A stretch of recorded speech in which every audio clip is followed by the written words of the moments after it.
Hiya. So, let's have a talk about kids. You guys know what kids are, right?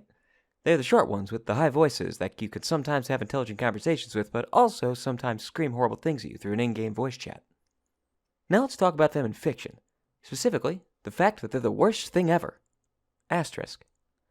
If a child character is a bad part of a fictional experience, they can all too easily become the worst part of that fictional experience. Personally, I think it sucks when that happens. Child characters that are selfish, bratty, never learn from their mistakes, are in a Bethesda game, or cause several conflicts through their own incompetence, those are a dime a dozen. The child burden trope is such a low-hanging fruit that, ironically, a child could reach it. And that's the main issue I really have with the idea. It's lazy and it's uninspired. It's a damn shame, too, because when you make a good child character, you can get something really stand out and unforgettable. Anyone who's played Persona 4 is going to have just a little bit of warmth bloom in their cold, dead hearts as they hear the name Nanako Dojima. Telltale fans are going to smile and nod to themselves when Clementine comes up. And maybe, just maybe, someone here has played the game Contrast. They're going to have a chuckle when I say the name Dee. First off, what's Contrast? Well, it's a game made by Volition, you know, the We Happy Few guys, with an emphasis on 3D platforming and messing with light physics. Who is Dee? This is Dee. Say hi, Dee. This little firecracker here is the product of a broken home. Her father's a failure of a businessman who got kicked out by his wife after literally every plan he ever had went the way of the dodo. Now, Mom sings at nightclubs, trying to make ends meet and hoping for the big break that can bring her and her daughter back from the brink of poverty. Dee's also got an imaginary friend named Dawn, who's not actually imaginary. That would be you, the player. You've got the power to meld in the wall and become a shadow person, main mechanic of the game. Because you act as Dee's imaginary friend, the entire narrative is tied to her. It revolves around her. So, she kinda has to be written well. Otherwise, the game's narrative is gonna be insufferable. But what makes her well written? Well, Dee's smart. It's locked. Oh wait! Think I can just... I told you I was good at fixing things. She's cute. Mr. Fenris, I have performed for the King of the Universe. There are monkeys who know about the amazing Vincenzo. If your investors haven't heard about me, they're stupid. You're not She's supposed to be assertive. up this late. Where's your mom? Did Mommy really kick you out? Were you spying on us at the cabaret? Are you coming home? She gets worried. What are you doing? Mommy, stop! What are you doing? You She's know got these hopes and stories dreams. Where the little girl is really a princess and her parents aren't really her parents. Does she still get to see them? But most importantly, she takes agency. What do I mean by this? There's not a whole lot that a kid can do when their family's in financial crisis and barely holding together. But Dee, this little butt kicker, she doesn't care. She's determined to either find a way or make one. And really, that tenacity ends up changing her life. It leads to the discovery of her dad Johnny being back in town, the reuniting of her parents, and, quite possibly most important, the success of her father's latest business plan. A circus, starring the world-famous illusionist... The amazing Vincenzo. Yeah, him. Now Johnny is well-meaning, and he has ideas that could work. Problem is, he's an idiot. He constantly overpromises, doesn't plan things well enough or far enough in advance, and when something goes wrong, his contingency plan is typically nothing more than... Always a few wrinkles to iron out. Look, I'll get it all fixed. No problem. Consider it done. Yeah, that. He seems to come up with the base concept of every idea he's got, but he wings it for the rest. And that leads to the details coming back to bite him. In the end, that's what led to his wife, Kat, kicking him out. What is it she called Johnny again? You're a carousel of broken dreams. Yeah, that. But this time, there's another factor involved. That's Dee. And she is determined to do whatever she and Dawn has to make sure this works. This leads to several occasions where you gotta fill in for Johnny making mistakes. Mistakes such as the following. Johnny promises some mobsters that he'll have Vincenzo as an opening act to his circus. But when his meeting with the magician doesn't go well, and he can't get the film reel of the act as a proof, Dee decides that we have to get it for him. Good thing too, because, Because if you don't got him, your circus is gonna flop, and you're not gonna be able to pay us back. And then I'm gonna have to break your arms, and then we see how well you swim. Look, I'm gonna need just a little more money to finalize things with Vincenzo. Are you kidding me? What'd you spend our money on? That suit? Listen, it's all gonna come back to you. Oh! Yeah. What was your plan, Johnny? Even when the circus actually comes together, it's kind of a wreck.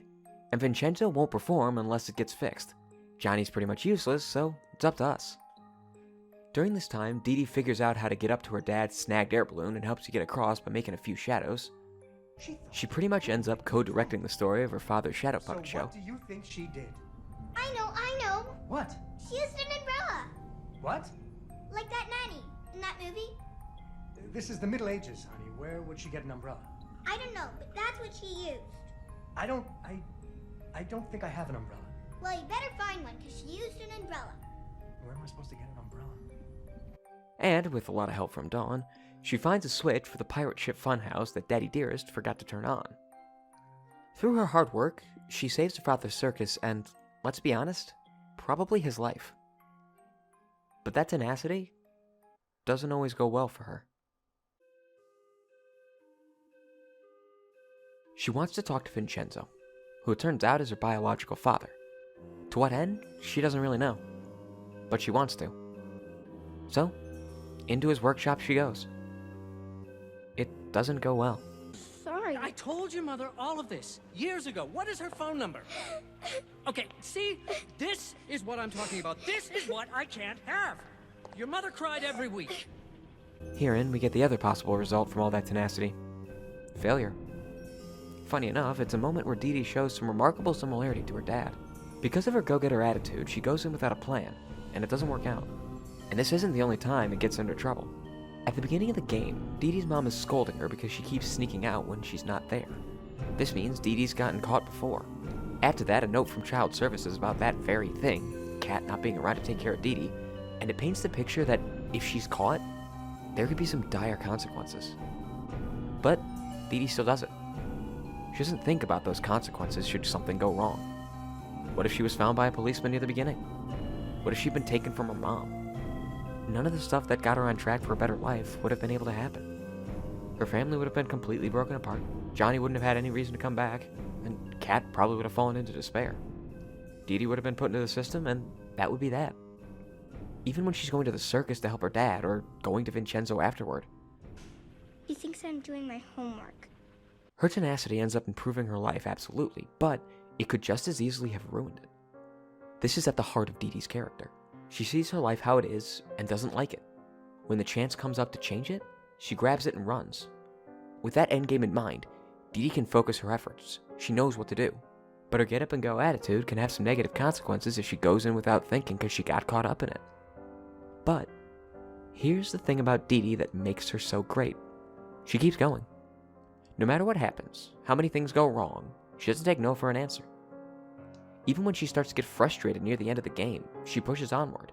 When Vincenzo's lighting dies out and it looks like he can't perform, her only answer is... We're gonna have to fix this one too. Dawn's the physical worker, but Dee Dee is the force that rights the wrongs in her life. With a little bit, or a lot of, help from her imaginary friend, she saves her dad, she fixes his circus, she relights the lighthouse, and she gets her family back. The main theme of this analysis has been tenacity and perseverance. But those are not the things that make Dee Dee so great. The real thing that makes her well written is the effects that her tenacity and perseverance have on our perception of her. It makes her human. The core of a complex character has and always will be that we're able to see them as a person. And of course, there's a lot of ways to do this. Sometimes it's supportiveness and willingness to learn. Sometimes it's shyness, vulnerability, and a little bit of warmth. Sometimes, maybe it's just the gumption not to take shit and stab a motherfucker. The end result is always the same. We look at that and said, yeah, I can see that happening. I can see a person doing that. Dee Dee's a standout example of a child character because she doesn't give up. Kids don't give up.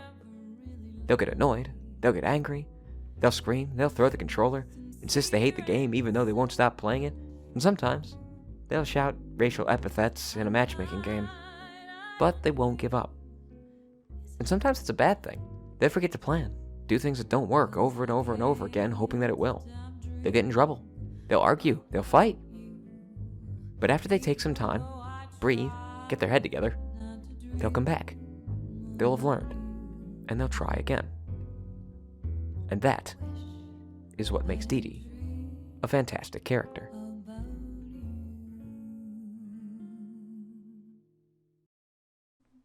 So, hey, I know this was a little disorganized and kind of all over the place, but literary analysis has been one of my favorite things for my entire life, really. And I've been wanting to try it in video format for a really long time. So, I hope you had a good time watching at least. I'll probably be back with another one of these someday. Maybe better, maybe worse. Who knows? It's an adventure. But, have a good one.